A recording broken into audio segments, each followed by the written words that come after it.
Item ಯಾವುದೇ ಇರಲಿ try ಮಾಡಿ ಆಚಿ ಚಿಕನ್ ಮಸಾಲಾ. ಚಿತ್ರದುರ್ಗ ಉಸ್ತುವಾರಿ ಸಚಿವರಾಗಿದ್ದಂಥ ಡಿ ಸುಧಾಕರ್ ಇನ್ನಿಲ್ಲ. ಅನಾರೋಗ್ಯದಿಂದ ಬೆಂಗಳೂರು ಕಿಮ್ಸ್ ಆಸ್ಪತ್ರೆಯಲ್ಲಿ ನಿಧನರಾಗಿದ್ದಾರೆ.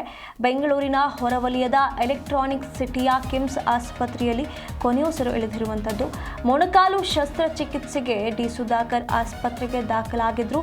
ಶಸ್ತ್ರಚಿಕಿತ್ಸೆಯ ಬಳಿಕ ಶ್ವಾಸಕೋಶದ ಸೋಂಕು ಗಂಭೀರವಾಗಿತ್ತು. ಹಾಗಾಗಿ ಚಿಕಿತ್ಸೆ ಫಲಕಾರಿಯಾಗಿದೆ. ಡಿ ಸುಧಾಕರ್ ಕೊನೆಯುಸಿರು ಇಳಿದಿದ್ದಾರೆ. ಬೆಳಗಿನ ಜಾವ 3:15ಕ್ಕೆ ನಿಧನರಾಗಿದ್ದಾರೆ. ಹಿರಿಯೂರು ಶಾಸಕರಾಗಿ ಸಚಿವರಾಗಿದ್ದಂಥ ಡಿ ಸುಧಾಕರ್ ಕೊನೆಯುಸಿರೆಳೆದಿರುವಂಥದ್ದು. 2008ರಲ್ಲಿ ಪಕ್ಷೇತರರಾಗಿ ಸುಧಾಕರ್ ಗೆಲುವನ್ನ ಕಂಡಿದ್ರು. 2008ರಲ್ಲಿ BSY ಸರ್ಕಾರಕ್ಕೆ ಬೆಂಬಲವನ್ನ ಕೂಡ ಸೂಚಿಸಿದ್ರು. ಮಣಿಪಾಲ್ ಆಸ್ಪತ್ರೆಯಿಂದ ಕಿಮ್ಸ್ ಆಸ್ಪತ್ರೆಗೆ ದಾಖಲಾಗಿ ಅವರಿಗೆ ಹೆಚ್ಚಿನ ಚಿಕಿತ್ಸೆಯನ್ನು ನೀಡಲಾಗ್ತಾ ಇತ್ತು. ಕೆಲ ದಿನಗಳ ಹಿಂದೆ ಚಿಕಿತ್ಸೆಗೆ ಸುಧಾಕರ್ ಸ್ಪಂದಿಸ್ತಾ ಇದ್ರು. ಮೂಲ ಶ್ವಾಸಕೋಶವನ್ನೇ ಕೆಲಸ ಮಾಡುವ ಹಾಗೆ ಚಿಕಿತ್ಸೆ ಕೊಟ್ಟು ಪ್ರಯತ್ನಿಸಿದ್ರು ವೈದ್ಯರು. ಆದರೆ ಬ್ರೈನ್ ಕಾನ್ಶಿಯಸ್ ಕಳೆದುಕೊಂಡಿದ್ರು ಸಚಿವ ಸುಧಾಕರ್. ಬ್ರೈನ್ ಕಾನ್ಶಿಯಸ್ ಬಂದ ನಂತರ ಲಂಗ್ಸ್ ಟ್ರಾನ್ಸ್ಪ್ಲಾಂಟ್ ಮಾಡೋದಾಗಿ ವೈದ್ಯರು ತಿಳಿಸಿದ್ರು. ಆದರೆ ಚಿಕಿತ್ಸೆ ಫಲಕಾರಿಯಾಗದೆ ಇಂದು ಬೆಳಗಿನ ಜಾವ 3:15ಕ್ಕೆ ಸಾವನ್ನಪ್ಪಿದ್ದಾರೆ. ಅಧಿಕೃತವಾಗಿ ಘೋಷಣೆಯನ್ನ ಕಿಮ್ಸ್ ಆಸ್ಪತ್ರೆ ಆಡಳಿತ ಮಂಡಳಿ ಮಾಡಿರುವಂಥದ್ದು. ಹಿರಿಯೂರು ಕ್ಷೇತ್ರದ ಶಾಸಕರಾಗಿ ಸಚಿವರಾಗಿದ್ದ ಡಿ ಸುಧಾಕರ್ ಕೊನೆಯುಸಿರನ್ನ ಎಳೆದಿದ್ದಾರೆ. ಇವರನ್ನ ಮಣಿಪಾಲ್ ಆಸ್ಪತ್ರೆಯಿಂದ ಕಿಮ್ಸ್ ಆಸ್ಪತ್ರೆಗೆ ದಾಖಲು ಮಾಡಲಾಗಿತ್ತು. ಹೆಚ್ಚಿನ ಚಿಕಿತ್ಸೆಯನ್ನು ಸಚಿವರು ಪಡಿತಾ ಇದ್ರು. ಆದರೆ ಕೆಲ ದಿನಗಳ ಹಿಂದೆ ಇವರು ಚಿಕಿತ್ಸೆಗೆ ಸ್ಪಂದಿಸ್ತಾ ಇದ್ರು ಅನ್ನುವಂಥ ಮಾಹಿತಿಯನ್ನು ನೀಡಲಾಗಿತ್ತು. ಮೂಲ ಶ್ವಾಸಕೋಶವನ್ನೇ ಕೆಲಸ ಮಾಡೋ ರೀತಿಯಲ್ಲಿ ಚಿಕಿತ್ಸೆ ಕೊಟ್ಟು ಪ್ರಯತ್ನಿಸ್ತಾ ಇದ್ರು ವೈದ್ಯರು. ಆದರೆ ಬ್ರೈನ್ ಕಾನ್ಶಿಯಸ್ ಅನ್ನ ಸಚಿವ ಸುಧಾಕರ್ ಕಳೆದುಕೊಂಡಿದ್ರು. ಹಾಗಾಗಿ ಬ್ರೈನ್ ಕಾನ್ಶಿಯಸ್ ವಾಪಸ್ ಬಂದ ನಂತರ ಲಂಗ್ಸ್ ಟ್ರಾನ್ಸ್ಪ್ಲಾಂಟ್ ಮಾಡೋದಾಗಿ ವೈದ್ಯರು ತೀರ್ಮಾನಿಸಿದ್ರು ಕಿಮ್ಸ್ ಆಸ್ಪತ್ರೆಯ ವೈದ್ಯರು. ಆದರೆ ಚಿಕಿತ್ಸೆ ಫಲಕಾರಿಯಾಗದೆ ಇಂದು ಬೆಳಗಿನ ಜಾವ ಕೊನೆಯುಸಿರನ್ನ ಎಳೆದಿದ್ದಾರೆ. ಇದರ ಬಗ್ಗೆ ಕಿಮ್ಸ್ ಆಸ್ಪತ್ರೆಯ ಆಡಳಿತ ಮಂಡಳಿ ಘೋಷಣೆಯನ್ನ ಅಧಿಕೃತವಾಗಿ ಮಾಡಿರುವಂಥದ್ದು. ಚಿತ್ರದುರ್ಗದ ಉಸ್ತುವಾರಿ ಸಚಿವರಾದಂಥ ಡಿ ಸುಧಾಕರ್ ಕೊನೆಯುಸಿರನ್ನ ಎಳೆದಿರುವಂಥದ್ದು. ಅನಾರೋಗ್ಯದಿಂದ ಕಿಮ್ಸ್ ಆಸ್ಪತ್ರೆಯಲ್ಲಿ ನಿಧನರಾಗಿದ್ದಾರೆ ಅನ್ನುವಂಥ ಮಾಹಿತಿ ಬಂದಿದೆ. ಬೆಂಗಳೂರಿನ ಹೊರವಲಯದಲ್ಲಿ ಇರುವಂಥ ಎಲೆಕ್ಟ್ರಾನಿಕ್ ಸಿಟಿಯ ಕಿಮ್ಸ್ ಆಸ್ಪತ್ರೆಯಲ್ಲಿ ಕೊನೆಯುಸಿರು ಎಳೆದಿರುವಂಥದ್ದು. ಇವರು ಚಿಕಿತ್ಸೆ ಫಲಕಾರಿಯಾಗದೆ ಕೊನೆಯುಸಿರನ್ನ ಎಳೆದಿದ್ದಾರೆ.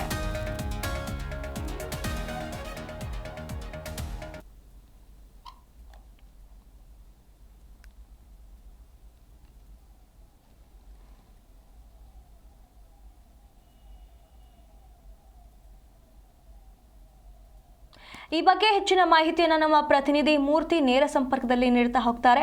ಮೂರ್ತಿ, ಚಿತ್ರದುರ್ಗದ ಉಸ್ತುವಾರಿ ಸಚಿವರಾದಂಥ ಡಿ ಸುಧಾಕರ್ ಅವರು ಕೊನೆಯುಸಿರನ್ನ ಎಳೆದಿದ್ದಾರೆ. ಕೆಲ ದಿನಗಳಿಂದ ಅವರು ಚಿಕಿತ್ಸೆಗೆ ಸ್ಪಂದಿಸ್ತಾ ಇದ್ರು ಅನ್ನುವಂಥ ಮಾಹಿತಿ ಬಂದಿತ್ತು. ಆದರೆ ದಿಢೀರನೆ ಇಂಥದ್ದೊಂದು ಏರುಪೇರಾಗೋದಕ್ಕೆ, ಅವರ ಆರೋಗ್ಯದಲ್ಲಿ ವ್ಯತ್ಯಾಸವಾಗೋದಕ್ಕೆ ಕಾರಣವೇನು ಹಾಗಾದ್ರೆ? ಖಂಡಿತ ಏನಂತಂದ್ರೆ ಕಳೆದ ಬಾರಿ ಅವರು ಮಣಿಪಾಲ್ ಆಸ್ಪತ್ರೆಯಲ್ಲಿ ಒಂದು ಮೊಣಕಾಲು ಶಸ್ತ್ರ ಚಿಕಿತ್ಸೆಯನ್ನು ಪಡೆದು ಅಲ್ಲಿ ಒಂದು ಶ್ವಾಸಕೋಶ ಇನ್ಫೆಕ್ಷನ್ ಆಗುತ್ತೆ. ಆ ಇನ್ಫೆಕ್ಷನ್ ಇಂದಾಗಿ ಅವರು ಹೆಚ್ಚಿನ ಚಿಕಿತ್ಸೆಗಾಗಿ ಇಲ್ಲಿ ಬೆಂಗಳೂರು ಹೊರವಲಯದ ಎಲೆಕ್ಟ್ರಾನಿಕ್ ಸಿಟಿ ಬಳಿ ಇರ್ತಕ್ಕಂಥ ಕಿಮ್ಸ್ ಆಸ್ಪತ್ರೆಗೆ ಅವರನ್ನ ದಾಖಲು ಮಾಡಲಾಗುತ್ತೆ. ಆ ಸಂದರ್ಭದಲ್ಲಿ ಅವರು ಆಗಿನಿಂದಲೂ ಕೂಡ ಮೊನ್ನೆವರೆಗೂ ಕೂಡ ಒಂದು ಚಿಕಿತ್ಸೆಗೆ ಸ್ಪಂದಿಸ್ತಾ ಇರ್ತಾರೆ.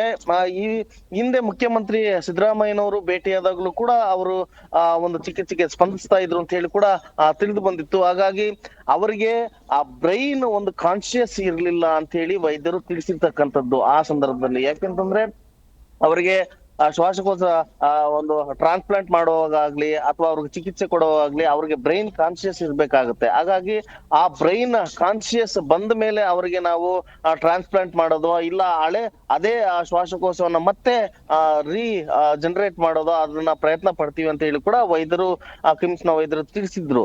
ಹಾಗಾಗಿ ಚಿಕಿತ್ಸೆ ಕೂಡ ಮುಂದುವರಿತಲೇ ಹೋಗ್ತಿತ್ತು.